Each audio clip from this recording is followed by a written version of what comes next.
सादर नमस्कार मित्रों, सादर नमस्कार। मैं यशवीर भाटी फ्रॉम ग्रेटर नोएडा आप सभी का खटाना बुलेटिन परिवार जो समाचार चैनल है, आप सभी का मैं स्वागत करता हूं। सभी देश दुनिया से जुड़े हुए जितने भी श्रोता हैं, दर्शक हैं, मैं उन सबका स्वागत करता हूं।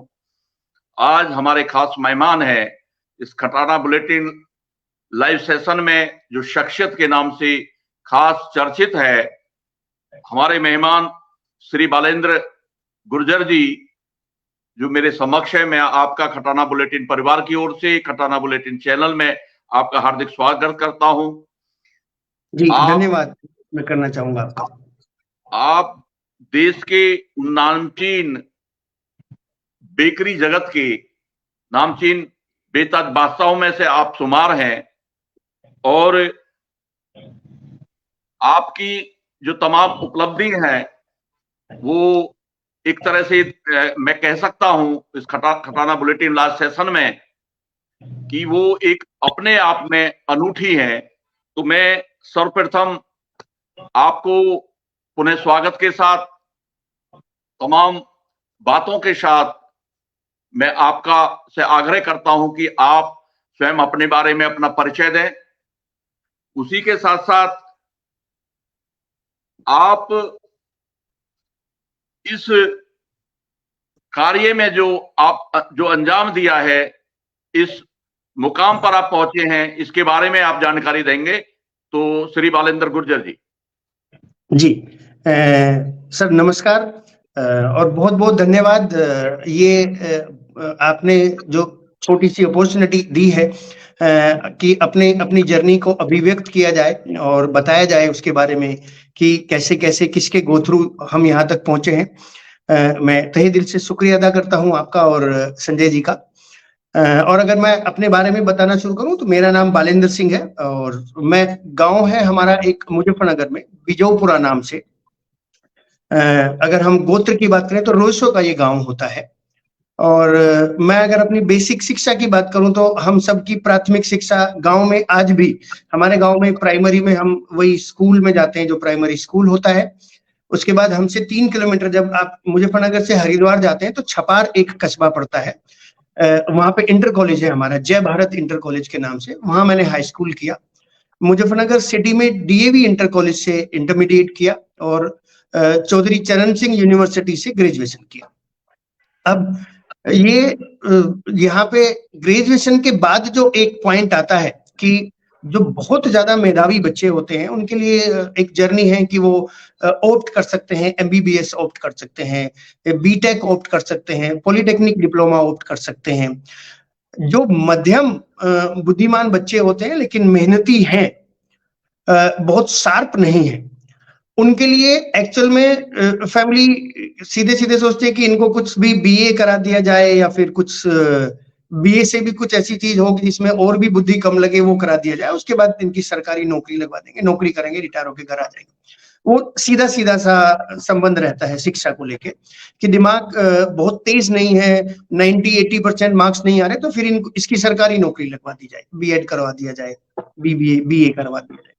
सो बीएससी करने के बाद मैं भी फर्स्ट डिविजनर और बहुत टॉप रैंकर नहीं था। मेरे सामने भी ये क्वेश्चन आया तो मैं मेरे जो आपका क्वेश्चन होता है कि कैसे होटल मैनेजमेंट किया, तो मैंने एक दिन एक फॉर्म लेके आया। मेरठ में होटल मैनेजमेंट खुला था, होटल मैनेजमेंट का इंस्टीट्यूट। तो थोड़ी सी जानकारी इकट्ठी की मैंने उसके बारे में कि इसमें क्या क्या होता है, कैसे होता है, क्या ट्रेड्स चाहिए, किस तरह की पर्सनैलिटी चाहिए। तो लगभग उस तरह की पर्सनैलिटी मेरी मैच करती थी। थोड़ा ज्यादा बोलने वाला आदमी चाहिए, थोड़ा सा बेधड़क काम करने वाला आदमी चाहिए, थोड़ा मेहनती आदमी चाहिए जिसको किसी काम को करने में शायनेस ना आती हो, शर्म ना आती हो। ऐसी पर्सनैलिटी हमारी होटल, हॉस्पिटलिटी, ट्रेवल, टूरिज्म वाली इंडस्ट्री में डिमांड होती है। मैं उस फॉर्म को लेके आया तो वो फॉर्म मैंने भरा नहीं। सो मेरे पिताजी ने देखा कि ये फॉर्म तुम लाए थे और भरा नहीं। मैंने कहा नहीं, मैं अभी उसकी तैयारी करवाऊं। लेखपाल एक कंपटीशन होता है, तो खैर उस कंपटीशन की तैयारी की उसमें। जी हाँ, पटवारी, जी हाँ, उसमें मेरा सिलेक्शन नहीं हुआ। लेकिन ये था कि मैं तब तक गुर्जर हॉस्टल जो हमारा बना हुआ है रामपुर तिराहे पे, मैं अपना घर छोड़ के और अपने शहर में भी रहने को छोड़ के मैं वहां रहने लगा 1999 में। तो अक्टूबर में मैं वहां गया, वो हॉस्टल तब बना ही था हमारा।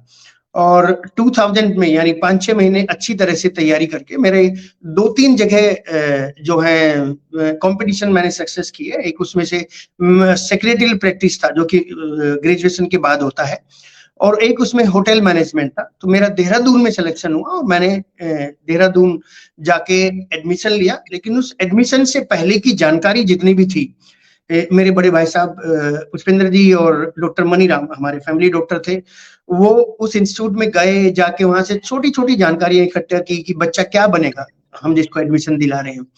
वहां से वो सारी जानकारी इकट्ठा करके लाए, तो मैं वो जानकारी भी आपके साथ शेयर करना चाहूंगा। सो होटल मैनेजमेंट सर एक ऐसा कोर डिप्लोमा है जो कि ग्रेजुएशन करने की आवश्यकता नहीं होती। अब 10+2 के बाद भी उसका एग्जाम आता है, मतलब अभी जनवरी और फरवरी में उनके एग्जाम होंगे, कंबाइंड टेस्ट होता है उसका पूरी इंडिया में। National council of hotel management NCHMCT करके उसका एग्जाम होता है, और मई जून में उनका जो एग्जाम होता है वहां होता है। उसके फॉर्म अभी भरे जाते हैं जनवरी फरवरी मार्च में। तो उसके बाद वो 3 साल का कोर्स होता था जब मैंने किया था, आज से 23 साल पहले।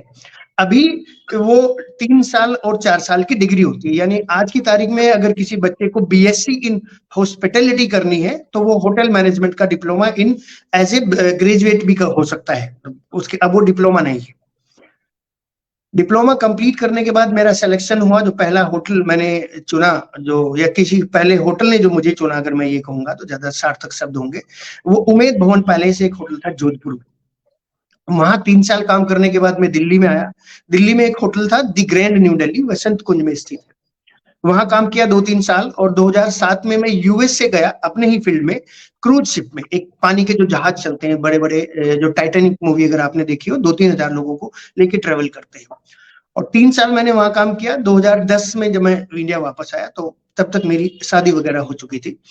फिर मैंने एक वेस्टर्न गुड़गांव होटल है गुड़गांव में, वहां काम किया। ये सारे विदेश से आने के बाद मुझे सारे होटल नकली वो मिले जो कि प्री ओपनिंग होटल थे। प्री ओपनिंग का मतलब जो होटल खुलने वाले थे।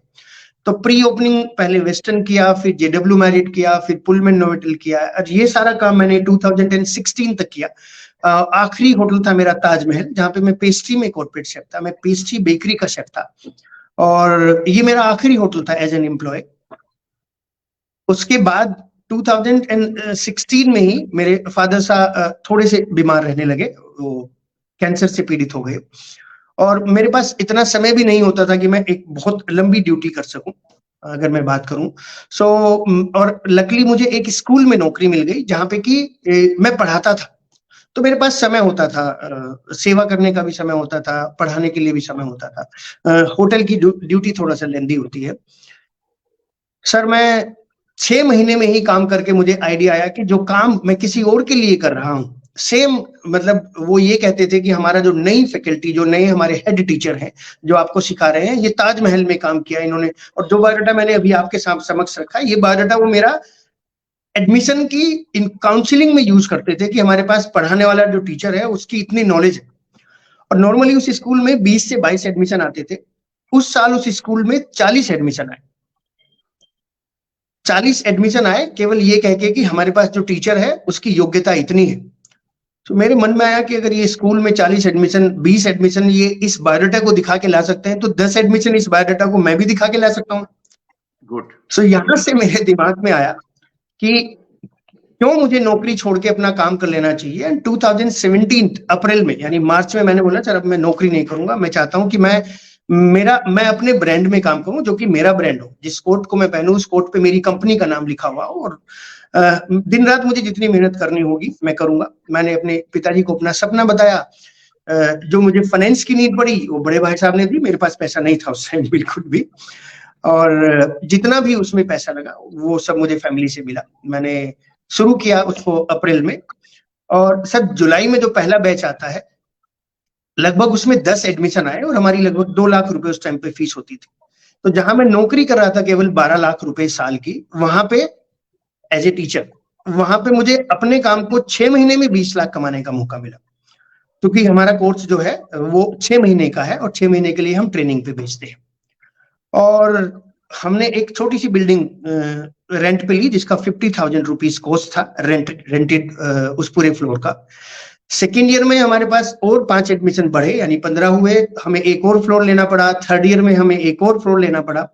तो इस तरह करके उस पूरी बिल्डिंग को हमने 2019 तक रेंटेड किया और लगभग हमारे पास 50 प्लस स्टूडेंट आ गए। अब जी बालेंद्र जी डिस्कनेक्ट हो गए, थोड़ा नेटवर्क प्रॉब्लम होगी। आ गए हैं जी जी अभी जी ठीक है? जी। बात जारी रखिए। तो ठीक है, सर बिल्कुल है। 20 हाँ जी, हाँ जी, 20 और 20th में तो ग्रोथ नहीं हुआ, बिजनेस की तरह ही रहा, सबकी तरह ही, पूरी दुनिया जैसी थी ऐसे हम थे। बट मैं ये कहना चाहूंगा कि उसमें अच्छी बात ये होती है कि चूंकि वो मेरा ही बिजनेस था और जब भी वो शुरू होना था, मेरी नॉलेज बेस्ड बिजनेस था, मेरे स्किल बेस्ड बिजनेस था। तो वहां पे हमने शुरू किया कि लोगों को फेसबुक पे सिखाएंगे सारी चीजें। और ऑनलाइन आप यकीन मानिए, ऑनलाइन हमने मिनिमम ऑनलाइन हमने मिनिमम जी कॉस्ट रखी कि हम एक प्रोडक्ट बनाना सिखाएंगे और उसको 100 रुपीज चार्ज करेंगे। 100 रुपीज चार्ज करेंगे और 10 प्रोडक्ट का एक बंच होगा, उस बंच को एक साथ सिखाएंगे। तो 1000 रुपीज प्लस जीएसटी, वो 1180 रुपए की एक क्लास बनी। हमने बोला कि हम महीने में 5 दिन क्लास लेंगे। सर पहली बार जब हमने लाइव किया उसको ऑनलाइन, उसमें 500 एडमिशन आए। वाह तो कमाल। जिस टाइम दुनिया त्राहिमाम थी कि कोरोना है और बिजनेस नहीं है, उस टाइम हमने 5 दिन में 5 लाख रुपए कमाए फेसबुक के माध्यम से, अपनी नॉलेज, अपनी आर्ट को ऑनलाइन सिखा करके। और जितने लोग हमारे साथ काम कर रहे थे वो भी काम कर ही रहे थे, सब लोग अपने घर से काम कर रहे थे। उसके बाद आज अगर मैं इस इंस्टीट्यूट की बात करूं, हमारे इंस्टीट्यूट का मैं आपको नाम बताना भूल गया, institute of bakery and culinary art के नाम से हमारा संस्थान है जो भी चल रहा है दिल्ली में। और जिस रेंटेड हाउस से हमने शुरू किया था वो, प्लस उसके बाद हमने 2022 में एक नई जगह ली। लास्ट ईयर अक्टूबर में हम वहां गए और लगभग वो 7000 स्क्वायर फीट है, जिसका रेंट भी लगभग 5 लाख प्लस है। और अब हमारे पास जो एम्प्लॉय है, हमारे टोटल जो टीम है, लगभग 19 लोगों की टीम है। और ऑपरेशनल कॉस्ट की अगर हम बात करें तो आज मैं मतलब कभी सोच भी नहीं सकता था कि जितना मैं साल में कमाता था नौकरी करते हुए, उतना इस उद्यम में मेरी एक महीने की हमारी ऑपरेशनल कॉस्ट होती है, जिसमें इलेक्ट्रिसिटी, सैलरी, रेंट और जो सारा सामान आता है उसकी। तो मैं जब उद्यम की तरह बात करता हूँ, व्यवसाय की तरह बात करता हूँ, तो मैं ये कहता हूँ कि इसकी कोई लिमिट नहीं है।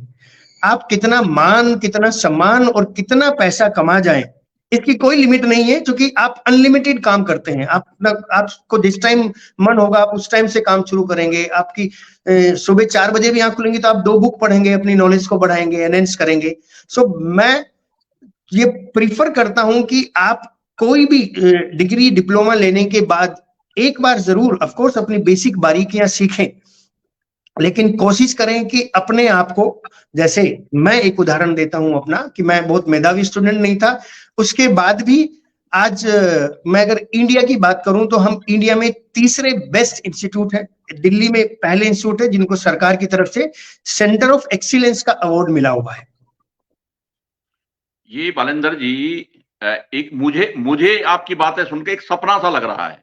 आप सफल उद्यमी और आपके अपने हुनर से आपने जो कमाल किया है, ये जी वास्तव में काबिल तारीफ है ही।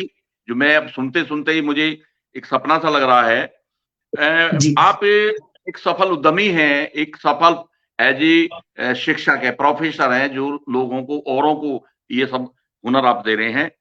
मैं आपसे ये जानना चाहता हूं कि आपने, आप सफल उद्यमी, सफल शिक्षक और ये सब जानकारी देने वाले हैं, कोई ऐसी जी बताएं, आप अचानक से आपको एकदम नौकरी से बिजनेस में चले गए और बिजनेस में भी आपने सफलता हासिल की है, उपलब्धि हासिल की है। कोई जीवन में आपके जी में कोई ऐसा मलाल रहा हो कि मुझसे ये मिस हो गया, ये छूट गया? जी बालेंद्र जी। नहीं सर, जब जब शुरू किया था बिजनेस तो बिल्कुल स्टार्टिंग में पेरेंट्स को, यानी माता पिता को, स्पेशली पिताजी को यकीन नहीं होता था कि मैं कभी इस तरह से बिजनेस कर पाऊंगा। तो ये मलाल तो जीवन भर रहेगा कि आज अगर वो होते, 2 साल और साथ होते और वो देख पाते कि आज मैं आपके साथ बैठ के एक बुलेटिन में बात कर रहा हूं, तो शायद मेरे लिए इससे बड़ी खुशी की कोई बात नहीं होती। तो ये मलाल तो है, और सर ये तो जीवन भर रहेगा ये मलाल। नहीं बिल्कुल, नो डाउट, ये तो सालेगा। और भविष्य का क्या लक्ष्य है आपका? सर भविष्य में हमारा लक्ष्य है, हमने अभी नेपाल में एक जगह देख के आए थे इस बार, और अभी हम एक कलकत्ता में एक इंस्टीट्यूट हमने प्लान किया है कुछ लोगों के साथ, जो कि मेरे कलीग थे, मेरे साथ काम किए हुए हैं, वो भी अभी विदेशों में काम कर रहे हैं। नेक्स्ट ईयर यानी 2024 जनवरी और फरवरी में वो वापस आएंगे, क्योंकि काफी पैसा लगता है। तो वो स्पेशली यही कह के स्विट्जरलैंड और इंग्लैंड गए थे कि हम थोड़ा सा पैसा कमाएंगे तो वापस आके एज ए पार्टनरशिप डीड या किसी भी मॉड्यूल में। तो हमारा ये है कि हम इस सेंटर को, चूंकि स्किल बेस्ड सेंटर है सर, और समय बिल्कुल बर्बाद नहीं होता। एक साल का हम डिप्लोमा देते हैं जिसमें 6 महीने की ट्रेनिंग होती है, 6 महीने का कोर्स होता है। ट्रेनिंग हम 5 स्टार होटल में भेजते हैं, कोर्स हम अपने सेंटर पे कराते हैं। वो भी प्योरली हैंड्स ऑन है, मतलब आपको सारा काम हाथों से बनाना सिखाया जाता है। थ्योरी बेस्ड नहीं है, प्रैक्टिकल बेस्ड है। थ्योरी बहुत लिमिटेड, थ्योरी जो भी हम प्रैक्टिकल कराते हुए बात करें केवल वो होती है, और 100% जॉब गारंटी के साथ है। ऑफ कोर्स ये क्योंकि उद्यमी कोर्स है, आर्ट का कोर्स है, तो इसमें सरकारी नौकरी नहीं मिलती है, इसमें प्राइवेट नौकरी मिलेगी और आप अपना काम शुरू करेंगे, लेकिन नौकरी गारंटीड और 100% मिलती है। अब तक हम अपने स्टूडेंट को जो भेज पाते हैं वो मलेशिया, मालदीव, सिंगापुर, दुबई यानी एशियन कंट्री में भेज पाते हैं। तो जो हमारे 2024 के लक्ष्य हैं कि हम ऑस्ट्रेलिया, न्यूजीलैंड, इंग्लैंड और यूके, यूएसए को भी टैप करें, वहां पे भी अपने स्टूडेंट पहुंचाएं, वहां से कनेक्ट करें। तो मैं स्वतः जनवरी में 15 दिन के लिए इस्तांबुल, टर्की, इटली, एक पूरा रूट मैप बनाया हुआ है कि वहां जाके लोगों से मिलूंगा, उनको अपने सूट के बारे में बताऊंगा, और हमारे स्टूडेंट वहां तक कैसे पहुंचे इसके बारे में जानकारी लेके आऊंगा। सो जो मेन है वो ये है कि 2-3 सेंटर अगले 2-3 सालों में ओपन करने हैं इंडिया में, प्लस हमारे बच्चे विदेश जा सके इसी काम को सीख के, ताकि ज्यादा पैसा कमाए और बड़ा उद्योग लगा सके वापस आके। और अगर सोसाइटी कम्युनिटी के लिए कुछ हो सका, भाग्य में कुछ लिखा, तो उसके लिए कुछ करने का मौका मिले, तो इतने पैसे कमा लिए जाए। बहुत बहुत सुंदर आपने बात और जानकारी। देश दुनिया में ये खटाना बुलेटिन चैनल जो है आज चर्चित है, अपनी जानकारी पहुंच रही है, दूर दूर तक लोगों तक ये जानकारी पहुंच रही है, और ये सभी श्रोता, ये सभी दर्शक, सभी समाज के लोग इसको जान रहे हैं। अब मैं आपसे ये लास्ट में ये कहना चाहूंगा या ये जानना चाहूंगा कि देश और समाज के जो नौजवान हैं, जो बेटे और बेटियां हैं, उसे आप क्या संदेश देना चाहोगे कि एक गांव का बच्चा बिजुरपुरा गांव की प्राइमरी स्कूल में पढ़ा, पास के गांव में हाई स्कूल इंटर किया और धीरे धीरे आगे बढ़ते हुए जॉब पे गया, और जॉब के साथ उसने एकदम पलटी मारी या ये कहेंगे क्रांति घटी और अपने खुद की एक कंपनी बना बैठा। आज देश और दुनिया में वो नाम जा रहा है, और अब आप जो है जो सपना साकार होता दिख रहा है और लक्ष्य भी निर्धारित है, तो देश समाज के नौजवानों को, बेटे और बेटियों को ये आप क्या संदेश देना चाहेंगे? कुछ ज्यादा से ज्यादा बिजनेस में आगे बढ़े, व्यवसाय में आगे बढ़े। आप सफल उद्यमी हैं और सफल शिक्षक हैं, तो ये संदेश आप क्या देना चाहेंगे?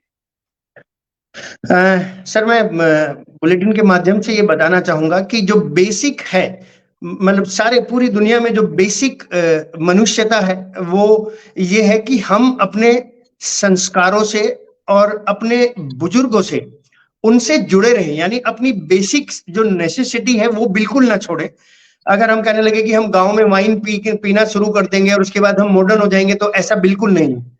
मॉडर्न होने के लिए हमें अपनी सोच को ही मॉडर्न बनाना पड़ेगा, और मॉडर्न बनाने का सोच ये नहीं है कि जो हमारे विचार हैं, जो हमारे बुजुर्गों के कथन हैं, जो हमारी संस्कृति है, जो हमारे संस्कार हैं, उनको उनसे आगे निकल दिया जाए और मॉडर्न बन जाएगा। उनको साथ रख के, अगर मैं कहता हूं उनको साथ रख के कोई भी काम किया जाएगा, तो ऐसा बिल्कुल नहीं है कि मनुष्य को असफलता का एक कण भी देखना पड़े।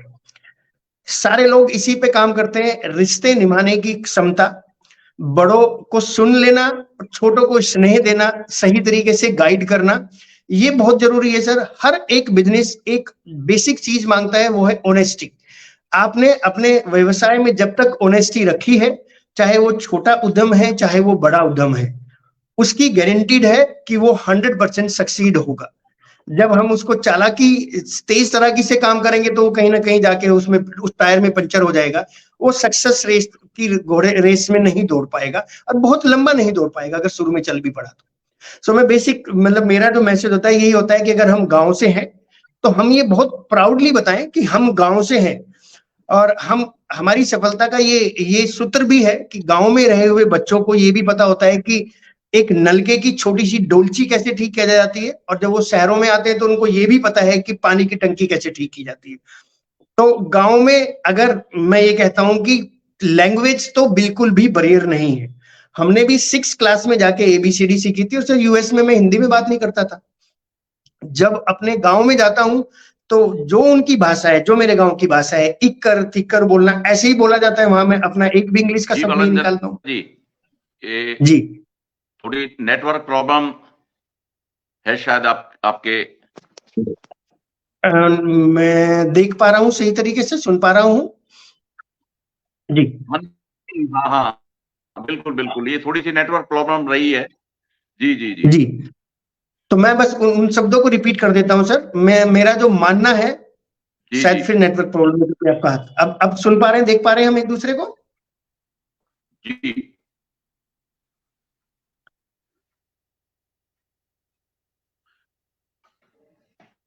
थोड़ी जी network sir. Problem Balendra ji की तरफ से आ रही है, और अच्छा मैं ये दोबारा हाँ सर। जुड़ेंगे निसंदेह। जी ये जो तमाम जानकारियां देश और समाज के नौजवानों को दी जा रही है, खटाना बुलेटिन ये खास शख्सियत से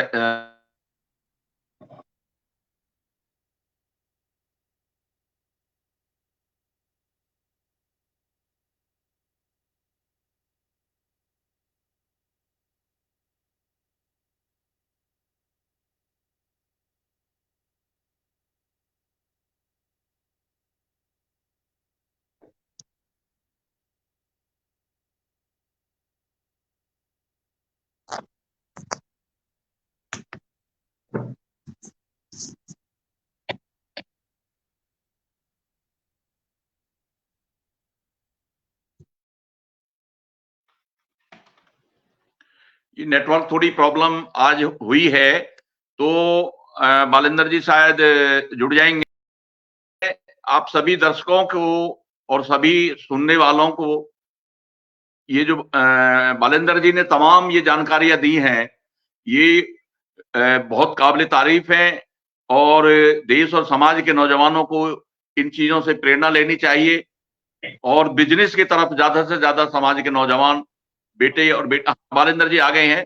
जी ये प्रॉब्लम आज थोड़ी सी हुई है नेटवर्क में। जी बालेंद्र जी, अपनी जी बात जारी रखें। जी सर। तो सर मेरा जो बेसिक मैसेज है यही है कि अगर हम गांव से हैं तो प्राउड करें कि हम गांव में पैदा हुए हैं। हमें वो कल्चर भी पता है जहां हम गाय और भैंस का दूध निकालना भी जानते हैं, खेतों में चेरी काटना भी जानते हैं, गन्ने बोना भी जानते हैं, गेहूं की कटाई भी जानते हैं। और जब हम शहरों में आते हैं तो हम वहां की कल्चर में भी घुलते जाते हैं, क्योंकि हम फिजिकली बहुत स्ट्रांग होते हैं, पहली बात। दूसरी बात, चूंकि हम अपनी बैठक पे बैठते हैं और हम बुजुर्गों को सुनते हैं, तो हमारा जो अपने संस्कार है वो भी बहुत अच्छे होते हैं और ये काम आते हैं। जब कोई हमसे बात करता है तो हमें पता है कि कोई मेहमान दरवाजे पे आया है तो हम दरवाजा खोलेंगे, उनको बिठाएंगे, उनको पानी पिलाएंगे। ये बेसिक एटिकेट से ये शायद इंस्टाग्राम यूट्यूब नहीं सिखाएंगे, पर ये गांव की बैठ के सिखाएंगे, गांव की लाइब्रेरी बताएंगी, गांव के लोग बताएंगे। दूसरी जगह नहीं हो सकता ऐसा, मोहल्ले में तो पता भी नहीं होता दिल्ली में कि पड़ोस में वर्मा जी का बेटा है कि बेटी है तो कितने बच्चे हैं। गांव में ऐसा नहीं होता, गांव समाज में ऐसा नहीं होता। तो हम अपने समाज से जुड़े रहें, ये भी हमारी सफलता का एक सूत्र है। बहुत बहुत धन्यवाद बालेंद्र जी। आप जी धन्यवाद सर। देश के तीसरे नंबर के बेकर्स हैं और बड़े शिक्षक हैं, जो इस फील्ड में लोगों को तैयार कर रहे हैं विश्व भर में, स्किल्ड के लिए, रोजगार के लिए, बिजनेस के लिए। और देश दिल्ली के नंबर 1 जो गवर्नमेंट से आपको अवार्डेड हैं, तो ये बड़ी बात है गुर्जर समाज के लिए भी, और सभी के लिए, नौजवानों के लिए प्रेरणा है। और ये कारवां हमेशा आगे बढ़ता रहेगा। खटाना बुलेटिन चैनल पर ये जो बरियार है विचार की, ये निरंतर आगे बढ़ेगी। और बालेंद्र जी जैसे और तमाम हजारों लाखों नौजवान बेटियां देश और समाज की आगे आएंगी। मैं इसी तमाम बातों के साथ और आपको और ज्यादा आगे आप बढ़ें शुभकामनाओं के साथ सभी श्रोताओं का, सभी दर्शकों का हार्दिक धन्यवाद करता हूं, आभार व्यक्त करता हूं। और आज हमारे मेहमान, जो नामचीन मेहमान बलिंदर गुर्जर जी को धन्यवाद करता हूं। आप हमारे चैनल पर आए, खटाना बुलेटिन लाइव चैनल पर आप आए हैं, आपने तमाम जानकारियां दी हैं। बहुत बहुत धन्यवाद, बहुत बहुत आभार। जी धन्यवाद।